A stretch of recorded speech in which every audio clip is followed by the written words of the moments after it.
Boa noite a todos. Hoje nós estamos aqui juntos. Vamos iniciar o estudo do Livro dos Espíritos. Eu ainda estou me acostumando com essas aulas online. E eu gostaria então, nessa noite em que nós estamos iniciando esse estudo do Livro dos Espíritos, pedir a todos vocês que estarão aqui comigo nas próximas semanas, que nós elevemos o pensamento a Jesus em prece, rogando que o Divino Mestre nos auxilie naquilo de que nós necessitamos, para que tenhamos serenidade e para que tenhamos uma mente aberta, para que possamos raciocinar, para que possamos compreender os ensinamentos que os Espíritos nos trazem sobre a vida. Muito bem. O Livro dos Espíritos foi o primeiro livro a ser publicado por Kardec. É muito interessante que a gente faça uma pequena introdução, algo muito rápido, para que nós possamos compreender de onde surgiu essa primeira obra que vem então ser a base da codificação espírita. Nós não nos fixaremos em detalhes, principalmente de datas. Mas a verdade é que por volta do ano de 1848, iniciaram os primeiros fenômenos, ainda nos Estados Unidos da América, que começaram a chamar a atenção para algo inusitado, algo que até então as pessoas não tinham se atinado muito, ou porque a religião proibia, ou porque não eram muito ostensivos. Iniciando nos Estados Unidos da América os primeiros fenômenos espíritas, ou melhor, espirituais, nós vamos ver já em 1853 muitos salões, grandes salões, em Paris e em outras capitais da Europa, se divertindo, por assim dizer, com aqueles fenômenos que ninguém entendia muito bem o que era. Kardec, vale aqui então falar, já era a esse tempo um escritor, um pedagogo, um professor de renome, uma pessoa conhecida pela sua retidão, pela sua honestidade, pelo seu bom senso, que muitos vão falar que ele era o bom senso reencarnado. E é muito interessante que, convidado algumas vezes para participar dessa atração fenomenológica, Kardec não se interessou muito. Ele era já um estudioso do magnetismo, desde Mesmer, e ele não achava lá grande interesse na simples movimentação de móveis ou em barulhos que se ouviam nas paredes, no chão, em qualquer lugar em que pessoas se reuniam para ouvir tais fenômenos.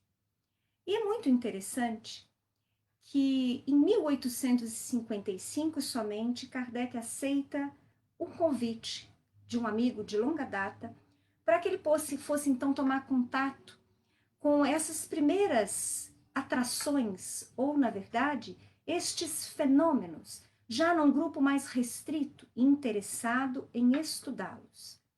Isso porque, se no início os fenômenos não tinham nenhum resultado que denotasse inteligência, eram tão somente ruídos ou movimentação de móveis, já de algum tempo se obtinham algumas respostas, inicialmente com sim e não, através da batida dos pés de uma mesa ou do número de pancadas, e depois se utilizando de número de pancadas ou de batidas para designar letras do alfabeto, onde se obtinham algumas respostas ou alguns textos.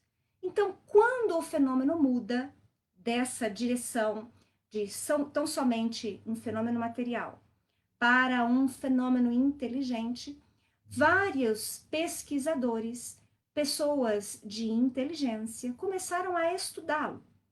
Porque quando esse fenômeno inteligente inicia, aquele que se prestava a fazer alguns daqueles movimentos se designou, quando questionado, como sendo um gênio, dando seu nome e as características da sua última vida.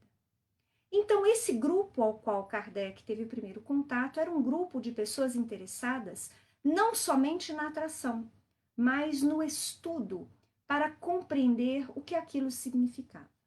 E Kardec, nesse instante, tocado por uma imensa curiosidade, mas mais que isso, ele que era um homem muito inteligente, muito ponderado e que tinha se formado dentro de uma educação positivista, então não era um crente qualquer, mas era alguém que costumava analisar detalhadamente, criteriosamente aquilo que lhe chegava às mãos.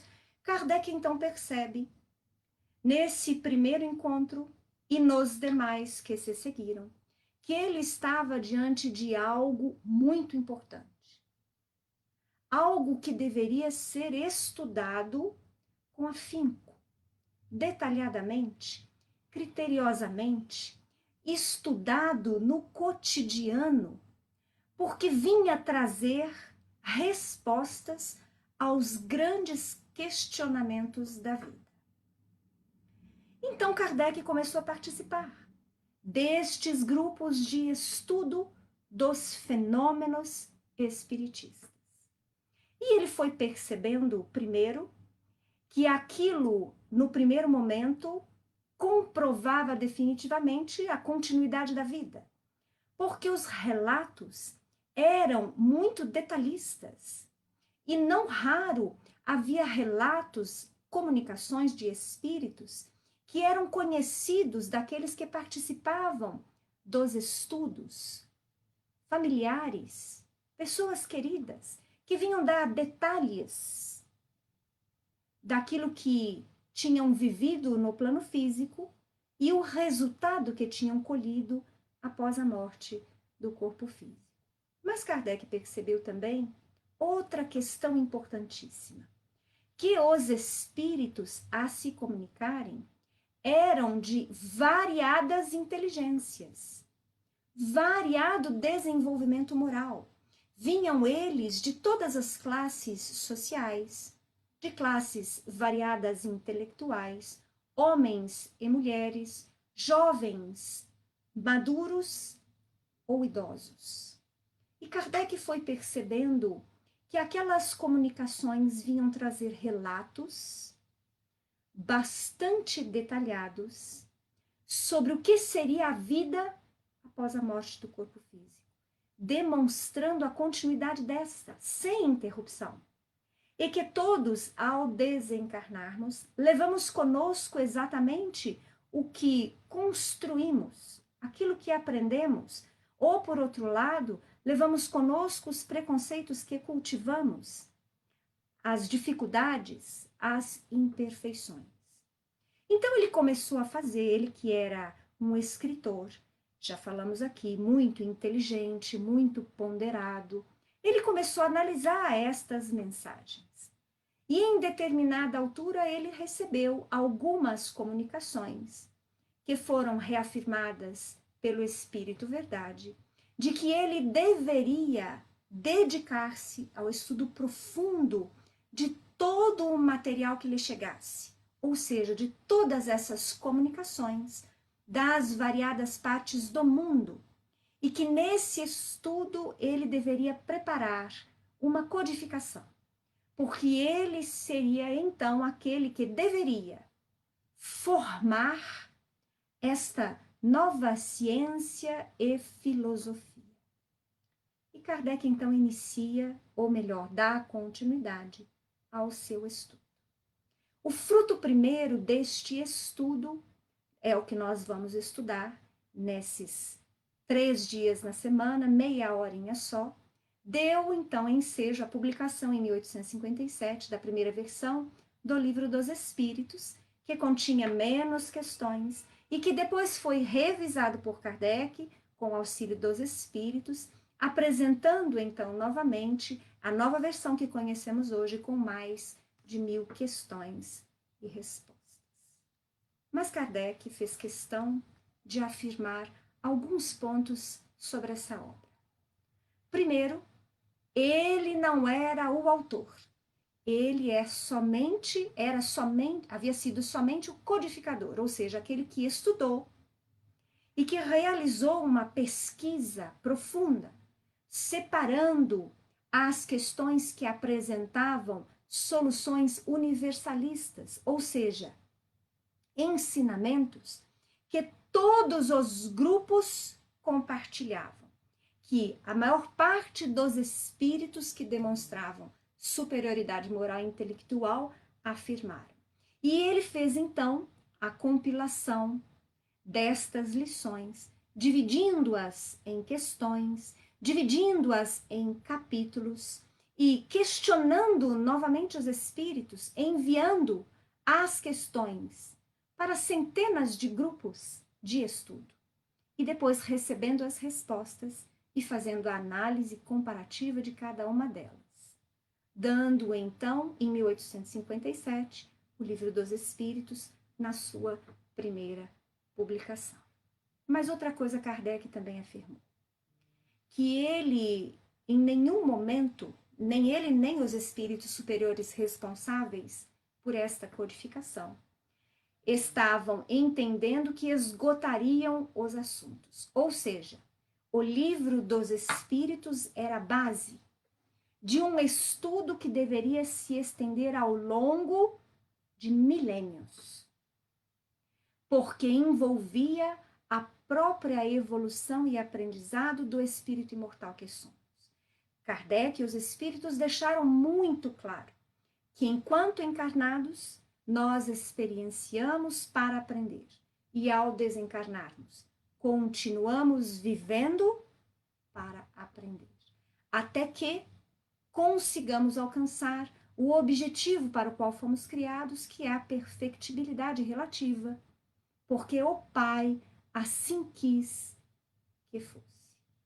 Então, feita essa primeira introdução, pequena introdução, nós vamos começar então no Livro dos Espíritos. Aqueles que gostarem poderão acompanhar os nossos estudos com o seu livro próprio, valendo dizer, inclusive, que na internet vocês podem encontrar o Livro dos Espíritos disponibilizado pela FEB em PDF gratuitamente. Mas não é obrigatório seguir com o livro em mãos. Aqueles que puderem compartilhar comigo o estudo nos próximos dias e nas próximas semanas verão que a minha intenção é ir de questão em questão, parando naquelas mais importantes, passando um pouco mais de leve, mais rápido naquelas que forem mais simples ao entendimento de cada um de nós. Mas antes de colocarmos a primeira questão para vocês, eu gostaria de fazer um adendo. Quando Kardec se esmerava na sua pesquisa, comparando infinitas comunicações, analisando cada um dos relatos dos espíritos desencarnados, aqueles que se diziam felizes, aqueles que se diziam infelizes, aqueles que tinham amor e aqueles que ainda odiavam, ele percebeu que toda essa consequência, ou seja, o resultado da felicidade ou da infelicidade, da situação em que nos encontraremos no plano espiritual, tinha profunda ligação em seu aspecto moral com as lições de Jesus. É por isso que uns defendem ainda hoje que o Espiritismo seja somente uma ciência filosófica, mas outros compreendem que esta ciência filosófica tem a sua estrutura moral no Evangelho de Jesus. E por isso nós a consideramos também uma religião. Era para ser, segundo a vontade de Kardec, uma ciência filosófica que pudesse ser compreendida por todos os homens, de todas as religiões, em todos os continentes do mundo. No entanto, a própria imperfeição da humanidade acabou ocasionando, digamos assim, a separação, porque as religiões tradicionalistas, fixadas ainda em dogmas, em rituais e nas interpretações literais dos artigos de fé, não trabalham muito bem com as novas ideias. Então, talvez seja preciso ainda alguns milênios, ou, na melhor das hipóteses, mais alguns séculos, para que o Espiritismo, como ciência, possa ser compreendido pelas demais religiões, porque ele não será a religião do futuro. Eu creio particularmente que no futuro, numa terra do terceiro milênio, numa terra como mundo de regeneração, nós todos que aqui nos encontramos, não necessitaremos mais das religiões, porque compreenderemos os desígnios do Pai, os nossos deveres a cumprir, já teremos consciência profunda de quem somos e, principalmente, já teremos compreendido a felicidade que é amar e servir. Então, o Espiritismo fala de Jesus. Não traz absolutamente nenhuma lição moral nova ou que discorde das lições imortais do Mestre. E talvez, justamente por isso, porque também é essa uma questão que toca a todos os homens, Kardec inicia a primeira questão perguntando aos espíritos: que é Deus? Reparem vocês que ele não pergunta quem é Deus, mas ele pergunta: que é Deus? E os espíritos respondem numa resposta muito sucinta, simples até. Deus é a inteligência suprema, causa primária de todas as coisas. Isso lá no século XIX. E nessa primeira questão, todo um mundo de conclusões novas se abriu às nossas mentes e aos nossos corações. Neste instante, o Espiritismo se desvencilhava da crença no antropomorfismo. Ou seja, nós nos desvencilhávamos daquele entendimento da crença de que Deus é um senhor barbado, sentado num trono, ditando regras e condenando, premiando uns à direita, condenando à eternidade aqueles que ele retira para a esquerda. No Espiritismo, nós compreendemos que este Deus, feito à semelhança do homem, não existe. Deus é a inteligência suprema, causa primária de todas as coisas.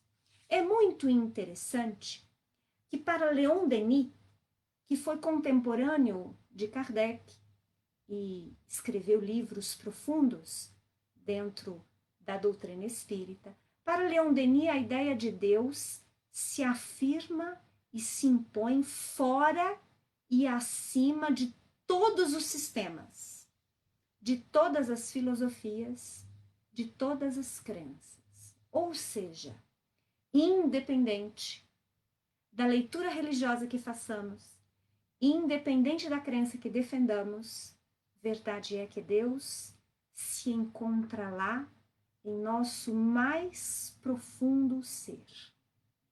E ele se encontra acima de todas as denominações religiosas, por assim dizer. Porque vamos percebendo, ao buscar olhar melhor para Deus, que, na verdade, mudam-se os nomes. Mas aquelas que são as características do Pai, estas permanecem todas quase iguais em se analisando, digamos assim, as religiões de todo o planeta. Mas Leon Denis também afirma: Deus é maior que todas as teorias e todos os sistemas. Deus é soberano a tudo. O ser divino escapa a toda a denominação e a qualquer medida. E se lhe chamamos Deus, é por falta de um nome maior. Assim o disse Victor Hugo. Continua ainda Leon Denis.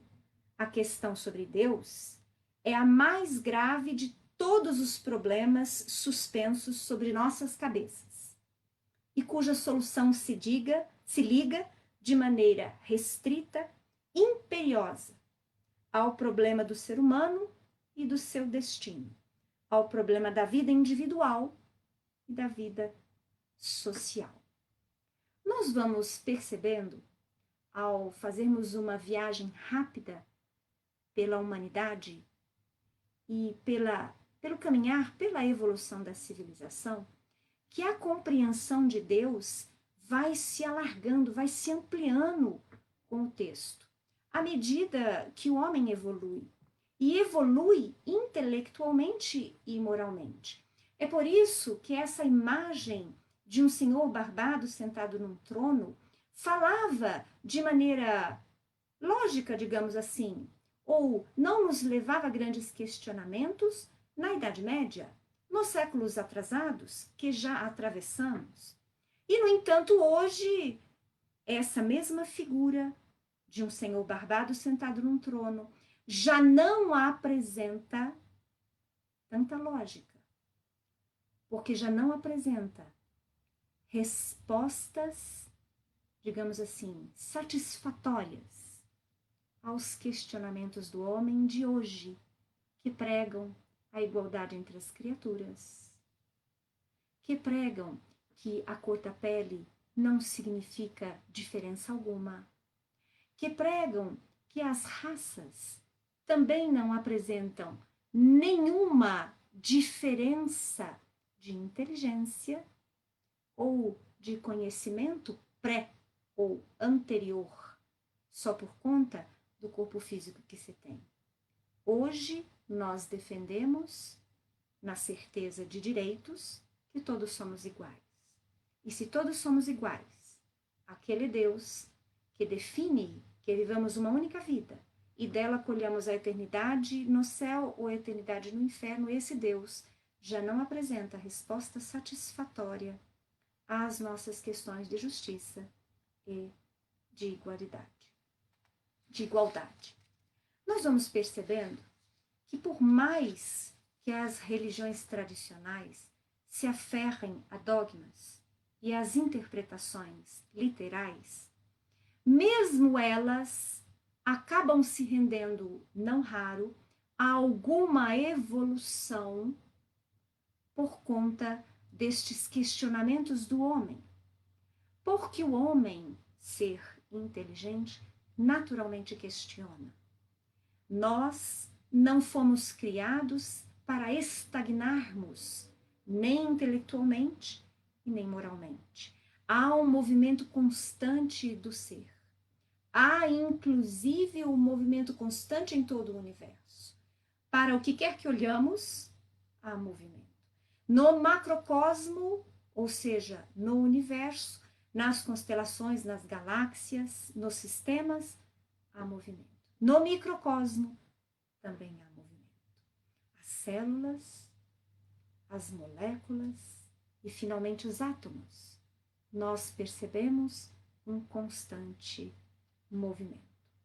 E diante destes fatos que a ciência vem estudando, naturalmente também a ciência vai modificando lentamente seus conceitos. Hoje, vários ramos da ciência, ou melhor, cientistas de alguns ramos da ciência, já têm uma visão diferenciada de Deus. Ao contrário daquela ciência mais tradicional, mecanicista e materialista, que negava a existência de um ser responsável pela criação. Um dos maiores cientistas de todos os tempos, que renovou grandes conceitos e abriu novos patamares de pesquisa no campo da engenharia e da física e da química. Albert Einstein. Ele diz: minha religião consiste em humilde admiração do espírito superior e ilimitado que se revela nos menores detalhes que podemos perceber em nossos frágeis e incertos espíritos. Essa convicção, profundamente emocional, na presença de um poder racionalmente superior que se revela no incompreensível universo, é a ideia que faço de Deus. Também defendendo uma ideia dentro da ciência de Deus, nós vamos ter Francis Collins, que foi pai do projeto Genoma, ou mesmo Sir Francis Crick, descobridor do DNA, que afirmou: é mais fácil um avião a jato surgir depois de um furacão passar por um ferro velho do que o código genético embutido no DNA ter sido gerado por acaso. Nós vamos percebendo que a ciência, ao estudar a vida, cada vez mais se surpreende na complexidade dos mecanismos da criação.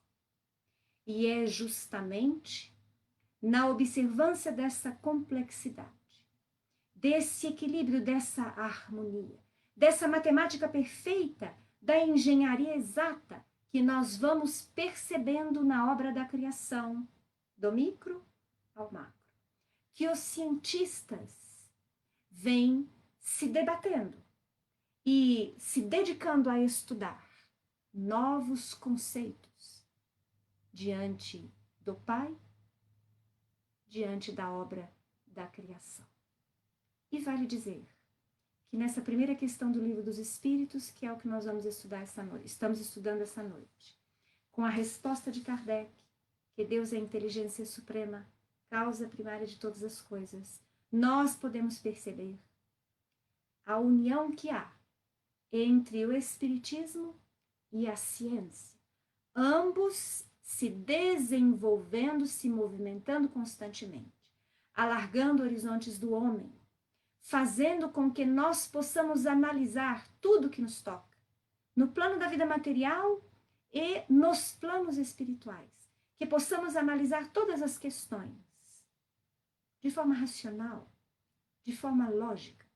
Mas nós ainda veremos no estudo dessa noite que, apesar desse raciocínio lógico que nós vamos ver no desenvolvimento do Espiritismo, lembremos, ele é mensagem de esclarecimento, profundamente ligado a Jesus. Vale dizer que o Mestre também conhece ciência. O Pai, que é o Criador de todas as coisas que a química estuda, a física, a astronomia, a engenharia, tudo. É o mesmo Pai, cuja lei maior é de amor, de misericórdia, de compaixão. Então eu espero que vocês compartilhem comigo desses 30 minutos, terças, quartas e quintas-feiras, onde nós vamos desenvolvendo, se Deus quiser, devagar, mas de forma empolgada, digamos assim, ou alegre, de forma como se fosse um bate-papo, que nós possamos desenvolver o estudo desse livro dos Espíritos, que todos deveríamos conhecer. Não só os espíritas, mas todos. Porque vale dizer, nele, nós vamos encontrar um manancial de esclarecimentos, de respostas a profundas indagações nossas, do ser, e que viemos trazendo há muito, muito tempo.